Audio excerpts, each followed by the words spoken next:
The framing square.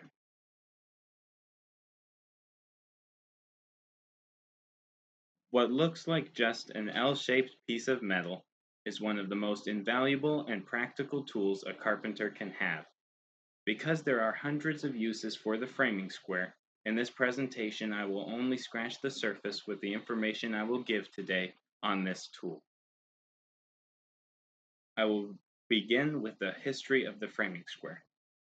The framing square has many names, such as the builder's square, flat square, rafter square, steel square, or carpenter square, but is most commonly known as the framing square. Use of the basic framing square dates back to about 4,000 years ago when the Egyptians used it as a squaring tool while building the pyramids. A man by the name of Silas Hawes, who was a blacksmith from South Shaftesbury, Vermont, printed tables and scales and inch graduations on the square, and patented the framing square in the year 1817. In 1907, rafter framing tables began to be printed on the square, which is the most recent addition to the frame square. The tool then grew to be one of the most commonly used tools for squaring, scribing layouts, and for rafter calculations for different types of roofs, as well as for many other different calculations and uses. The anatomy of the framing square. The framing square consists of the blade, also called the body, which is the longer, wider arm of the square, and the tongue, which is the narrow or shorter arm of the framing square. The heel of the square is the outside corner of the square where the blade and tongue meet. The blade of the framing square measures 24 inches long and is 2 inches wide. The tongue of the framing square measures 16 inches long and is 1.5 inches wide. Some framing squares come in different sizes, but the 24-inch by 16-inch one is the most standard and commonly used. All the measurements mentioned above can be used for layout purposes. For example, the standard thickness of any 2x material is 1.5 inches, which was the width of the tongue. The usual on-center spacing for wall studs and floor joists is 16 inches, which is the length of the tongue. The usual on-center spacing for roof trusses is 24 inches, which is the length of the blade. All around the perimeter of the square is like a ruler. It has measurement increments. On the face side, inches are divided into various graduations. There are 1/8-inch increments on the inside edge of the blade and tongue, and then there are 1/16-inch increments on the outside edge of the blade and tongue. On the back side of the framing square, inches are divided into 1/12ths on the outside edge of the blade and tongue, and there are 32nd inch increments on the inside edge of the blade and 1/10 of an inch increments on the inside edge of the tongue. These increments provide a quick and easy way of calculating different lengths by scaling them down to fractions of an inch. On the face of the framing square, there is a scale and a table. On the tongue, there is the 8-square table, most commonly known as the octagon scale, and on the blade, there are the rafter tables.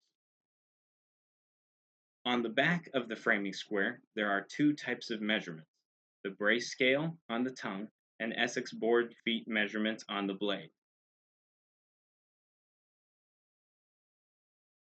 The rafter tables. The rafter tables are a series of 6 different rows which have different tables used in finding answers to calculations regarding roof framing. The rafter tables are the most commonly used table on the framing square. The first row of the rafter tables. The first row of the rafter tables gives you the unit rafter length for a regular gable roof rafter. For a common rafter on a gable roof, the unit run is always 12. The unit rise varies depending on how steep the roof will be. In this example, the unit rise is 5. To find the hypotenuse of the triangle, which is the unit rafter length, rather than use the Pythagorean theorem, we just go to the inch increments above the first row of the rafter tables. These in numbers indicate the unit rise. Look to the number below, which is in the first row. and this number is the unit rafter length of the triangle. So for our example, we have a 5 on 12 slope. We go to the 5th inch increment, look at the number below, which is 13. So 13 is the unit rafter length for our common rafter. Again, note that in finding the unit rafter length, no column with the unit run is needed, since the unit run for any common rafter is always 12. The second row of the rafter table. The second row on the rafter tables gives you the unit rafter length for a hip rafter on a hip roof. For the hip rafter, the unit run is always 17. The unit rise varies depending on how steep the roof will be. In this example, the unit rise is 5. To find the hypotenuse of the triangle, which is the unit rafter length, rather than use the Pythagorean theorem, we just go to the inch increments above the first row of the rafter tables. These numbers indicate the unit rise. Look to the number below on the second row. This number is the unit rafter length of the triangle. So for our example, we have a 5 on 17 slope. We go to the 5th inch increment, look at the number below on the second row, which is 17.69. So 17.69 is the unit rafter length for our hip rafter. Note again that in finding the unit rafter length, no column with the unit run was needed because the unit run for a hip rafter is always 17.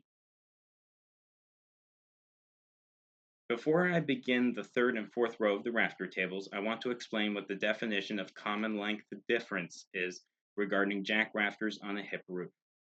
Common length difference is the measurement that every jack rafter is cut shorter on a hip roof. The measurement that every jack rafter is shortened is equal to the cut before due to the equal on-center spacing of the rafters.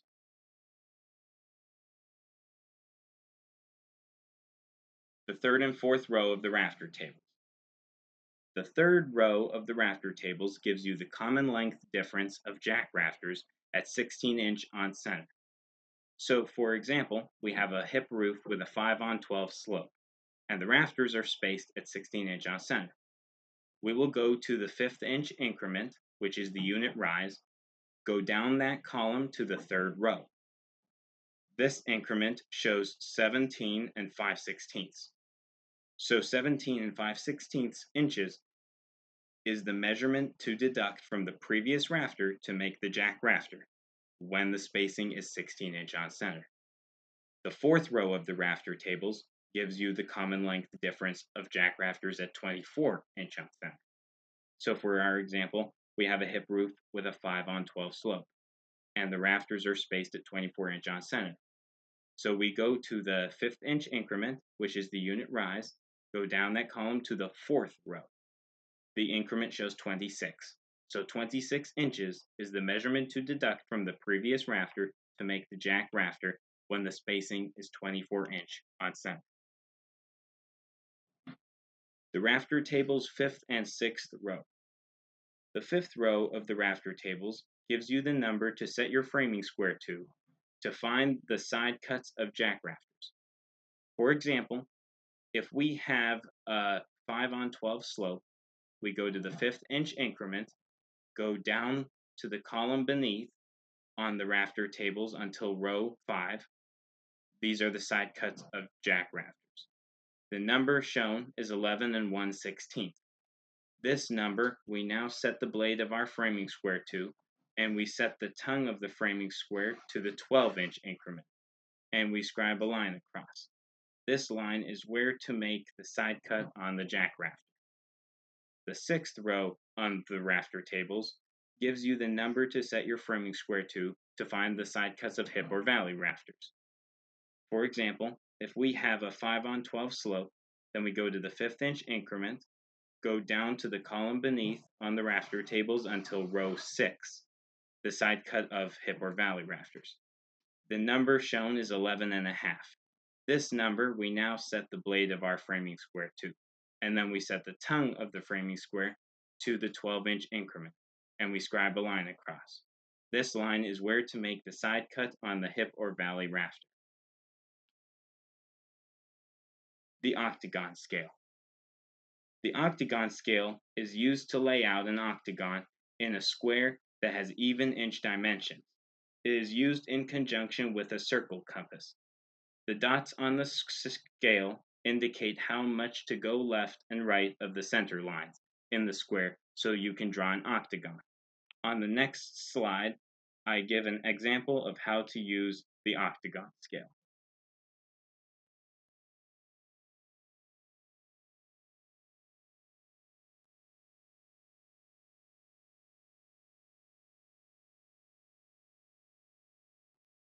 In this example, the length of the square is 7 inches. We need center lines drawn, so we draw them 3.5 inches in from each side.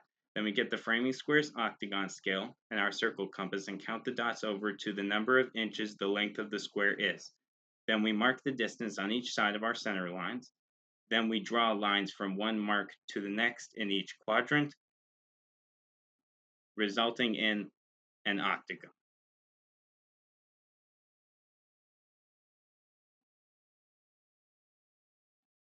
The brace scale. The brace scale has the hypotenuse measurements for equal runs and rises in 3 unit intervals from 24-inch to 60 inches. This allows you to find the length of the brace you need to make without using a calculator. On the next slide, I will give an example of how to use the brace scale.